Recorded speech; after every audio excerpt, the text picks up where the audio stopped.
ਸੰਸਾਰੀ ਜੀਵਾਂ ਦੇ ਸੜਦੇ ਬਲਦੇ ਹਿਰਦਿਆਂ ਨੂੰ ਠਾਰਨ ਲਈ, ਉਹਨਾਂ ਨੂੰ ਸਿੱਧੇ ਰਾਹ ਪਾਉਣ ਲਈ ਪ੍ਰਭੂ ਬਖਸ਼ੀਆਂ ਹੋਈਆਂ ਰੂਹਾਂ ਨੂੰ ਸੰਸਾਰ ਵਿੱਚ ਭੇਜਦਾ ਰਹਿੰਦਾ ਹੈ। ਗਿਆਨੀ ਸੰਤ ਸਿੰਘ ਮਸਕੀਨ ਜੀ ਨੂੰ ਕੌਣ ਨਹੀਂ ਜਾਣਦਾ।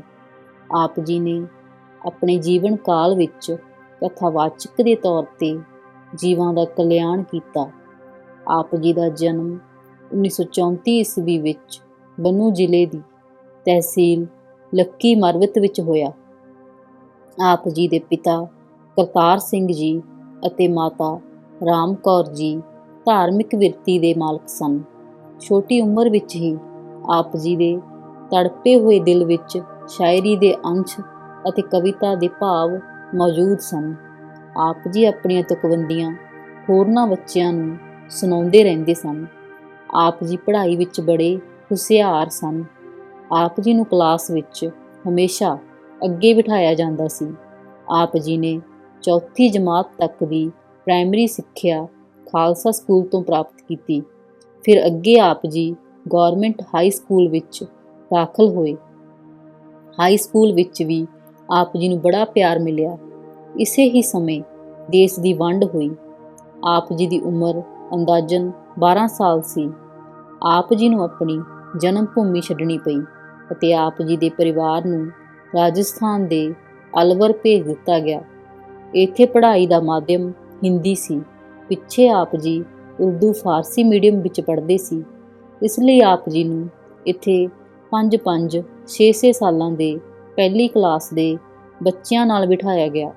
ਆਪ ਜੀ 5-10 ਦਿਨ ਹੀ ਸਕੂਲ ਗਏ। ਆਪ ਜੀ ਨੇ ਸਕੂਲ ਜਾਣਾ ਛੱਡ ਦਿੱਤਾ। ਇੱਥੇ ਘਰ ਵਿੱਚ ਗਰੀਬੀ ਆ ਗਈ।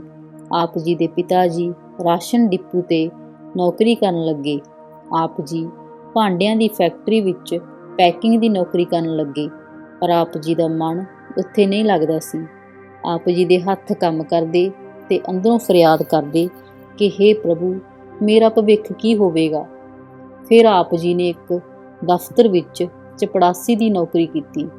ਉੱਥੇ ਆਪ ਜੀ ਨੇ ਸਿਰਫ ਗੇਟ ਅੱਗੇ ਬੈਠੇ ਰਹਿਣਾ ਹੁੰਦਾ ਸੀ। ਕੁਝ ਮਹੀਨੇ ਤਾਂ ਆਪ ਜੀ ਨੇ ਇਹ ਨੌਕਰੀ ਕੀਤੀ, ਫਿਰ ਇਹ ਵੀ ਛੱਡ ਦਿੱਤੀ, ਕਿਉਂਕਿ ਆਪ ਜੀ ਬੈਠੇ ਤਾਂ ਗੇਟ 'ਤੇ ਰਹਿੰਦੇ ਸੀ, ਪਰ ਆਪ ਜੀ ਦਾ ਮਨ ਕਿਸੇ ਐਸੇ ਦੁਆਰ ਦੀ ਖੋਜ ਵਿੱਚ ਰਹਿੰਦਾ ਜਿੱਥੋਂ ਆਪ ਜੀ ਨੂੰ ਜੀਵਨ ਦਾ ਲਕਸ਼ ਲੱਭ ਪਵੇ। ਫਿਰ ਆਪ ਜੀ ਰੇਲਵੇ ਵਿੱਚ ਵੀ ਭਰਤੀ ਹੋਏ। ਇਸ ਵਿੱਚ 5 ਸਾਲ ਦੀ ਟ੍ਰੇਨਿੰਗ ਤੋਂ ਬਾਅਦ ਡਰਾਈਵਰ ਬਣਾਇਆ ਜਾਣਾ ਸੀ। ਆਪ ਜੀ ਨੇ 5-6 ਮਹੀਨਿਆਂ ਬਾਅਦ ਇਹ ਨੌਕਰੀ ਵੀ ਛੱਡ ਦਿੱਤੀ। ਆਪ ਜੀ ਦੇ ਪਿਤਾ ਜੀ ਬੜੇ ਦੁਖੀ ਹੋਏ ਕਿ ਚੰਗੀ ਭਲੀ ਰੇਲਵੇ ਦੀ ਨੌਕਰੀ ਛੱਡ ਦਿੱਤੀ ਹੈ, ਹੁਣ ਤੂੰ ਕੀ ਕਰੇਂਗਾ। ਸਾਰੀ ਰਾਤ ਆਪ ਜੀ ਸੌਂ ਨਾ ਸਕੇ। ਇੱਕ ਦਿਨ ਆਪ ਜੀ ਮਾਂ, ਭੈਣ ਅਤੇ ਪਿਤਾ ਜੀ ਨੂੰ ਸੁੱਤੇ ਪਿਆਂ ਨੂੰ ਛੱਡ ਕੇ ਚਲੇ ਗਏ। ਆਪ ਜੀ ਨੂੰ ਪਤਾ ਸੀ ਕਿ ਮੇਰੇ ਬਿਨਾਂ ਇਹਨਾਂ ਤਿੰਨਾਂ ਦਾ ਬਹੁਤ ਬੁਰਾ ਹਾਲ ਹੋਵੇਗਾ। ਆਪ ਜੀ ਮਾਤਾ ਪਿਤਾ ਦੇ ਪੈਰਾਂ 'ਤੇ ਮੱਥਾ ਟੇਕ ਕੇ ਘਰੋਂ ਚੱਲ ਪਏ। ਆਪ ਜੀ ਵੈਦਨਾਥ ਧਾਮ ਅਤੇ ਕਟਕ ਥਾਵਾਂ 'ਤੇ ਸਾਧੂਆਂ ਨਾਲ ਵੀ ਵਿਚਰੇ। ਆਪ ਜੀ ਜਗ੍ਹਾ ਜਗ੍ਹਾ ਗੁਰੂ ਘਰਾਂ ਵਿੱਚ ਗਏ। ਆਪ ਜੀ ਉੱਥੇ ਪਾਠ ਅਤੇ ਕਥਾ ਕਰਦੇ। ਅਭਿਆਸ ਦੁਆਰਾ ਆਪ ਜੀ ਵਿੱਚ ਪਰਪੱਕਤਾ ਆਉਂਦੀ ਗਈ। ਆਪ ਜੀ ਨੇ ਬਹੁਤ ਕੁਝ ਨਵਾਂ ਸਿੱਖਿਆ। ਆਪ ਜੀ ਨੇ ਨਿਰਮਲੇ ਸੰਤ ਗਿਆਨੀ ਬਲਵੰਤ ਸਿੰਘ ਜੀ ਪਾਸੋਂ ਬ੍ਰਹਮ ਵਿੱਦਿਆ ਹਾਸਲ ਕੀਤੀ। ਆਪ ਜੀ ਨੂੰ ਪਰਮ ਆਨੰਦ ਦੀਆਂ ਝਲਕਾਂ ਵੀ ਮਿਲੀਆਂ। ਫਿਰ ਆਪ ਜੀ ਨੂੰ ਪਿੱਛੇ ਪਰਿਵਾਰ ਦੀ ਯਾਦ ਆਈ। ਆਪ ਜੀ ਚੱਲ ਪਏ। ਆਪ ਜੀ ਨੂੰ ਪਤਾ ਚੱਲਿਆ ਕਿ ਪਿਤਾ ਜੀ ਦੀ ਮੌਤ ਹੋ ਚੁੱਕੀ ਹੈ, ਭੈਣ ਦੀ ਸ਼ਾਦੀ ਹੋ ਚੁੱਕੀ ਹੈ, ਘਰ ਵਿੱਚ ਸਿਰਫ ਮਾਂ ਹੀ ਰਹਿ ਗਈ ਹੈ। ਉਹ ਸਾਰਾ ਦਿਨ ਆਪ ਜੀ ਨੂੰ ਯਾਦ ਕਰਦੀ ਰਹਿੰਦੀ ਹੈ। ਸੋ ਆਪ ਜੀ ਜਦੋਂ ਘਰ ਪਹੁੰਚੇ, ਮਾਂ ਨੇ ਆਪ ਜੀ ਨੂੰ ਗਲ ਨਾਲ ਲਾਇਆ। ਆਪ ਜੀ ਦਾ ਵਿਆਹ 1957 ਈਸਵੀ ਵਿੱਚ ਬੀਬੀ ਸੁੰਦਰ ਕੌਰ ਜੀ ਨਾਲ ਕੀਤਾ ਗਿਆ। ਆਪ ਜੀ ਵੱਖ-ਵੱਖ ਸਥਾਨਾਂ 'ਤੇ ਜਾ ਕੇ ਕਥਾ ਕਰਦੇ ਰਹੇ। ਆਪ ਜੀ ਦਾ ਸੁਭਾਅ ਅਣਖੀਲਾ ਸੀ ਅਤੇ ਅੰਦਰ ਗੁਰਮਤਿ ਦੀ ਤੜਪ ਸੀ। ਕਿਧਰੇ ਆਪ ਜੀ ਜਦੋਂ ਪ੍ਰਬੰਧਕੀ ਢਾਂਚੇ ਵਿੱਚ ਖਾਮੀਆਂ ਨੂੰ ਦੇਖਦੇ ਤਾਂ ਪ੍ਰਬੰਧਕੀ ਢਾਂਚੇ ਨਾਲ ਆਪ ਜੀ ਦਾ ਟਕਰਾਓ ਵੀ ਪੈਦਾ ਹੋ ਜਾਂਦਾ ਸੀ। 1961 ਈਸਵੀ ਵਿੱਚ ਆਪ ਜੀ ਨੇ ਅਲਵਰ ਵਿੱਚ ਗੁਰਮਤਿ ਸਮਾਗਮਾਂ ਦੀ ਸ਼ੁਰੂਆਤ ਕੀਤੀ। ਪਹਿਲਾ ਸਮਾਗਮ ਆਪ ਜੀ ਦੇ ਘਰ ਕੋਲ ਪਲਾਟ ਵਿੱਚ ਕਰਵਾਇਆ ਗਿਆ। ਹਰ ਸਾਲ ਇਸ ਸਮਾਗਮ ਵਿੱਚ ਰਾਗੀ, ਢਾਡੀ, ਕਵਿਸ਼ਰੀ ਜਥੇ, ਕਥਾਵਾਚਕ ਅਤੇ ਸੰਗਤਾਂ ਦੀ ਗਿਣਤੀ ਬਹੁਤ ਵਧਣ ਲੱਗੀ। ਇਸ ਸਮਾਗਮ ਵਿੱਚ ਦੇਸਾਂ ਵਿਦੇਸਾਂ ਤੋਂ ਸੰਗਤਾਂ ਹੁੰਮ-ਹੁਮਾ ਕੇ ਪਹੁੰਚਦੀਆਂ। ਅਲਵਰ ਵਿੱਚ ਆਪ ਜੀ ਦੀ ਦੇਖ ਰੇਖ ਵਿੱਚ ਸ੍ਰੀ ਗੁਰੂ ਨਾਨਕ ਪਬਲਿਕ ਸਕੂਲ ਅਤੇ ਸ੍ਰੀ ਗੁਰੂ ਹਰਕ੍ਰਿਸ਼ਨ ਪਬਲਿਕ ਸਕੂਲ ਸ਼ੁਰੂ ਹੋਏ।